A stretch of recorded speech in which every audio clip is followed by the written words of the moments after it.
இயேசு ஆண்டவர் ஒரு நல்ல ஆயன். நல்ல ஆயனுடைய பண்பு இயேசு ஆண்டவர்கிட்ட இருக்குது. அதுல ஒரு சிறந்த பண்பு என்ன தெரியுமா? அவரை சேராத ஆடுகள் அப்படின்னு சொன்னா, அவர் மீது நம்பிக்கை வைக்காத ஆடுகள், நம்பிக்கை வைக்காத மனுஷர்கள், அவரை விட்டு விலகி நிற்கிறார்களே, அவர்களை அவர் அப்படியே ஒதுக்கி விடாம அவர்களையும் கூட்டி சேர்க்கணும் அப்படின்னு பிரியப்படக்கூடிய ஒரு ஆயன், ஒரு தெய்வமாகும். நாம நம்முடைய வாழ்க்கையில ஆண்டவரை நோக்கி போகிற வேளையில அவர் நமக்கு ஆசீர்வாதங்களை கொடுக்கிறார். ஆண்டவருக்கு அவரை நோக்கி போறாங்களே, அவர்களுக்கு ஆசீர்வாதம் கொடுப்பது எந்த பிரச்சனையும் கிடையாது. ஆனா அவரை விட்டு விலகி நிற்கிறார்களே, அவர்கள் மீது அதிக கரிசனை. ஏன் தெரியுமா?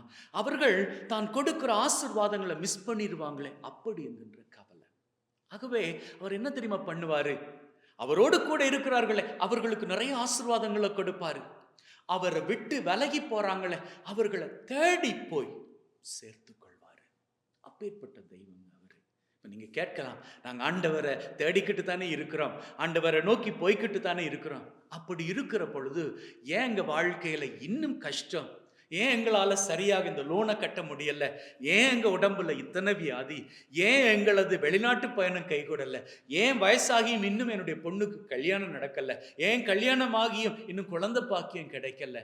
நாங்க கடவுளைத்தானே தேடுறோம், கடவுள் கூட தானே இருக்கிறோம், அவரைத்தானே, அவருடைய நாமத்தை தானே நாங்க போற்றுறோம், ஏன் எங்களுக்கு நன்மை நடக்க மாட்டேங்குது அப்படின்னு நீங்க கேட்டுக்கலாம். அன்பின் உள்ளங்களே, ஆண்டவர் உங்க லைஃப்ல ஏதோ ஒரு திட்டத்தை வைத்து இருக்கிறார். நீங்க இன்னைக்கு கஷ்டப்படுவது போன்று இருக்கலாம், ஆனால் இந்த கஷ்டம் நிலையானது கிடையாது, இது டெம்பரரியானது.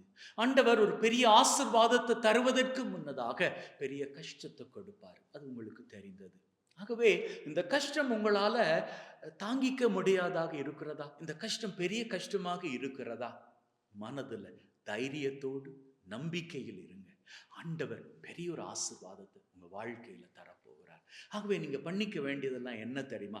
ஆண்டவரோடு சேர்ந்து இருக்கக்கூடிய ஆட்டை போன்று நான் இருக்கிறேன். என்னுடைய வாழ்க்கையில இதுவரைக்கும் நான் விரும்பின ஆசீர்வாதத்தை பெற்றுக்கொள்ளலதான், ஆனா ஆண்டவர் என்னை இப்படியே விட்டு விட மாட்டார், அப்படி என்கின்ற நம்பிக்கையின் வைராக்கியம் கொள்ள வேண்டும். அப்படி இருப்பீர்களாக இருந்தால் நீங்க எதிர்பார்த்த ஆசீர்வாதங்கள் எதிர்பார்த்ததையும் விட மேலாக வாழ்க்கையில் ஒளியப்பட, வாழ்க்கையில் மகிழ்வென்னும் சிகரங்கள் உயரங்களாக கூட்டுங்கள். ஆமென்.